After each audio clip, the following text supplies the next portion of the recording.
প্রিয় দর্শক, এই মুহূর্তে আবহাওয়া দপ্তরের বিশেষ গুরুত্বপূর্ণ খবর। ইতিমধ্যে দক্ষিণবঙ্গে বর্ষা ঢুকতেই শুরু হয়েছে জোর বৃষ্টি। আলিপুর আবহাওয়া দপ্তরের পূর্বাভাস অনুযায়ী আগামী কয়েকদিন কলকাতা সহ গোটা দক্ষিণবঙ্গে চলবে বজ্রবিদ্যুৎ সহ ভারী থেকে অতি ভারী বৃষ্টি। ইতিমধ্যেই দেশে মৌসুমি অক্ষরেখার অনুকূল পরিবেশ তৈরি হয়েছে। সেই সঙ্গে দক্ষিণ পশ্চিম বাংলাদেশে ঘনীভূত হয়েছে নিম্নচাপ ও ঘূর্ণাবর্ত। ইতিমধ্যেই সেই ঘূর্ণাবর্ত পশ্চিমবঙ্গের উপরে অবস্থান করছে। এই পরিস্থিতির ফলে রাজ্যের একাধিক জেলায় আগামী 24 ঘন্টায় অতি ভারী বৃষ্টির সম্ভাবনা তৈরি হয়েছে। আবার কোথাও কোথাও 30 থেকে 40 কিমি ঘন্টা বেগে ঝোড়ো হাওয়া বয়ে যেতে পারে বলে সতর্ক করেছে হাওয়া অফিস। তো আসুন দেখে নেব কোন কোন জেলাগুলিতে রয়েছে ভারী থেকে অতি ভারী বৃষ্টি এবং কোন কোন জেলাগুলিতে রয়েছে হালকা মাঝারি বৃষ্টিপাতের সম্ভাবনা। আর পাশাপাশি জানিয়ে দেব আজকে বাংলাদেশে আবহাওয়া কেমন থাকবে। বিস্তারিত আলোচনা করব ভিডিওর মাধ্যমে। অবশ্যই ভিডিওটি শেষ পর্যন্ত দেখবেন এবং আপনি কোন জেলা থেকে দেখছেন সেখানে আবহাওয়া কেমন রয়েছে, সেখানে বৃষ্টি কেমন হচ্ছে তা অবশ্যই আমাদের ভিডিওর কমেন্ট বক্সে লিখে জানাবেন।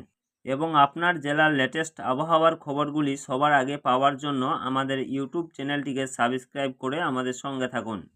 তো আসুন সর্বপ্রথমে দেখে নেব দক্ষিণবঙ্গে আবহাওয়া কেমন রয়েছে। তো দক্ষিণবঙ্গের ক্ষেত্রে দেখা যাচ্ছে বর্ষা প্রবেশ করেছে দুদিন হলো। এরই মধ্যে শুরু হয়েছে তুমুল দুর্যোগ। জেলায় জেলায় ভারী বৃষ্টির সঙ্গে দাপট দেখাচ্ছে ঝোড়ো হাওয়া। আবহাওয়া দপ্তর জানাচ্ছে বঙ্গোপসাগরে তৈরি হয়েছে গভীর নিম্নচাপ। তার জেরেই এই পরিস্থিতি রাজ্য জুড়ে। আজ ভারী বৃষ্টির পূর্বাভাস দক্ষিণবঙ্গে, রেহাই পাবে না উত্তরবঙ্গ। তো আজকে বৃহস্পতিবার সকাল থেকেই মেঘলা আকাশ দক্ষিণবঙ্গের জেলাগুলিতে। দক্ষিণবঙ্গের জেলায় জেলায় চলছে বৃষ্টি। আলিপুর আবহাওয়া দপ্তর জানিয়েছে আজ ভারী বৃষ্টি হবে দক্ষিণবঙ্গের উপকূলবর্তী দুই জেলা পূর্ব মেদিনীপুর এবং দক্ষিণ 24 পরগনা এবং বীরভূমে। পাশাপাশি ঘন্টায় 30 থেকে 40 কিমি বেগে দমকা হাওয়া বইতে পারে। জারি করা হয়েছে হাই অ্যালার্ট। আবহাওয়া দপ্তর জানাচ্ছে কলকাতা সহ গোটা দক্ষিণবঙ্গেই মঙ্গলবার পর্যন্ত টানা দুর্যোগের সম্ভাবনা রয়েছে। আজ বৃহস্পতিবার ভারী থেকে অতি ভারী বৃষ্টির সতর্কতা রয়েছে পুরুলিয়া, বাঁকুড়া, পশ্চিম মেদিনীপুর, পশ্চিম বর্ধমান এবং ঝাড়গ্রামে। শুক্রবারও একই রকম আবহাওয়া বহাল থাকবে। আগামী বুধবার থেকে আবহাওয়া উন্নতি হওয়ার সম্ভাবনা রয়েছে। তারপর বাড়বে তাপমাত্রাও।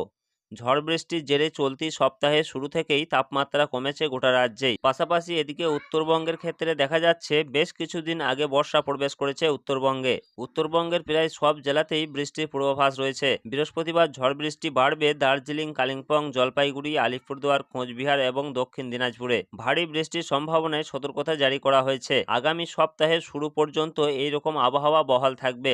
বাংলাদেশের ক্ষেত্রে দেখা যাচ্ছে বাংলাদেশের হলদিবাড়ি, কলাপাড়া, চট্টগ্রাম, বরিশাল, খুলনা, মহেশখালী।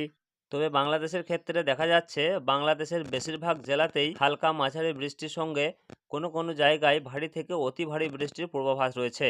তার সঙ্গে দমকা ঝোড়ো হাওয়ার দাপট সব বিভাগেই থাকবে। তো প্রিয় দর্শক, সব মিলিয়ে এই রয়েছে আগামী কয়েকদিনের আবহাওয়ার পরিস্থিতি। পরবর্তীতে কোনো আপডেট এলে অবশ্যই আপনাদেরকে জানিয়ে দেবো। তার জন্য আমাদের ইউটিউব চ্যানেলটিকে সাবস্ক্রাইব করে আমাদের সঙ্গে থাকুন। ধন্যবাদ।